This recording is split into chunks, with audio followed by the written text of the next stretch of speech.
वो इतनी बात किरदार अदा करना चाहिए ना? नहीं, इतनी बात मानते थे कि आज तक ये कहा जा रहा है कि उनकी लड़ाई उस्मान बुज़दार की वजह से थी, क्योंकि बाजवा साहब कहते थे इसे हटा दो और वो नहीं हटाता था। ठीक है ना। और आज तक लड़ाई इस बात की है कि उस बाजवा साहब किसी एक बंदे का नाम लेते थे कि इसे सीएम बनाओ और वो नहीं बनाता था।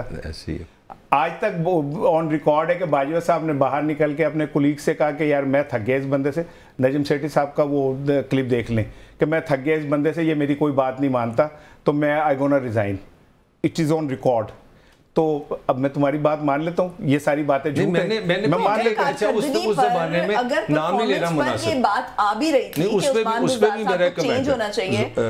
उस पे भी मेरा कमेंट है, अच्छा नहीं लगता। हम तो बैठते हैं MNAs MP मिनिस्टर्स सारे जो दोनों, उनका कहना था कि खान साहब को कोई रूहानी किस्म की एक आइडिया कि अगर ऐन से उस्मान साहब अगर चले जाएंगे पंजाब से तो उनके लिए अच्छा नहीं होगा। उस कहा जाता था, अल्लाह को पता। नहीं, ये बात जो है ये हो सकता है कि ऐसे ही हो, क्योंकि ये जितनी लीडरशिप है ना, ये सारी तोहमात का शिकार है। मरियम बीबी वो गिलास स्टील का लेके रहती हैं, उसमें कहा जाता है कि किसी ने वो स्टील के गिलास में लिखा हुआ है सीएम पंजाब। मुझे नहीं पता कि लिखा है कि मैंने, मेरा कद ज्यादा है ना, तो मैंने देख लिया तो उसके अंदर लिखा सीएम पंजाब। हो सकता है। बाबा बड़ा मशहूर किरदार थे बाबा धनका, जिनको जाके छड़ियां खाते थे, मियां साहब ने भी खाई, मोहतरमा बेनज़ीर भुट्टो ने भी खाई। ठीक है। तो ये जितने बड़े लोग होते हैं इनके एतकाद भी इतने डिफरेंट होते हैं और सबके ही होते हैं।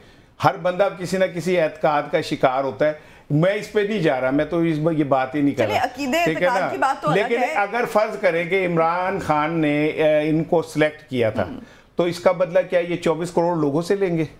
क्या इसका बदला पाकिस्तान के निज़ाम से लेंगे? इसका बदला क्या पाकिस्तान की जमहूरियत से लेंगे? इसका बदला क्या पाकिस्तान के आइन से लेंगे? इसका बदला क्या पाकिस्तान के वो अवाम के मैंडेट से लेंगे? आखिर क्या ऐसा है कि ये बदला ले रहे हैं? ये स्टेप डाउन हो जाए, होके कहेंगे जी कराएं आज़ादाना इंक्वायरी, पाकिस्तान तारीख के हसास मोड़ से गुजर रहा है, और ये पता चल जाना चाहिए कि अगर ये इलेक्शन ठीक नहीं हुए तो कौन जिम्मेदार है।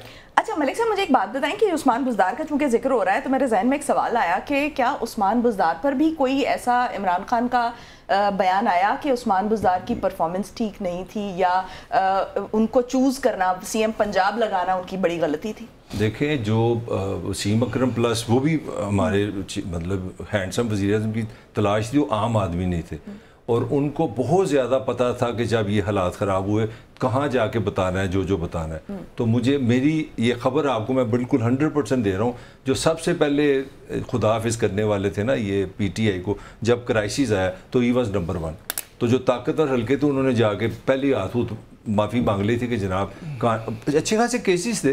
ये एडिटर सामने बैठा, मैं गलत तो नहीं बता रहा, कभी सुना, कभी नाम सुना, कभी केसेस पे नाम आया, कभी कोई हुई है। और मेरे ख्याल में ये, अब मैं क्योंकि डाटा नहीं अच्छा नहीं बंदा बोल दे, इतना मुझे पता है कि वो उनकी जो इनकम थी ना अरबों में गई है। यानी कि सिंपल सा फार्मूला है ना, जब आप 2018 में आए तो आपकी एक इनकम है, साइंटिफिक पाकिस्तान में रिकॉर्ड है, और जब आप वज़ीर आला बने तो आपने अरबों रुपए कमाए हैं। तो उसके बावजूद अल्लाह का शुक्र है कोई केस नहीं। जो DGISI को हटाया गया था तो उसमें उन्होंने नाम लिया था फराग होगी, तो वही मैं कह रहा हूँ, उसमें कोई केस नहीं, कोई कुछ नहीं। इससे आपको ना सिस्टम भी समझने की मदद मिलेगी। एक तो आपको वज़ीर आज़म, हमारे जो हैंडसम वज़ीर आज़म थे, उनकी सिलेक्शन, जो मेरा इतराज़ है कि आप कैप्टन है तो आपकी टीम जो है सलूट पे सलूट है, जो बंदा आपने ढूंढा, और इतने अच्छे कम्युनिकेटर थे, इतने बड़े वो स्पीकर थे। इत्तफाक ऐसा है कि 3.5 साल में उनको मौका नहीं मिला तकरीर करने का। मेरी हसरत ही रह गई कि वो बंदा बोले मैं सुनूँ। तो ये ऐसी सिलेक्शन हमने ढूंढी है, क्या बात है, मज़ा आ गया।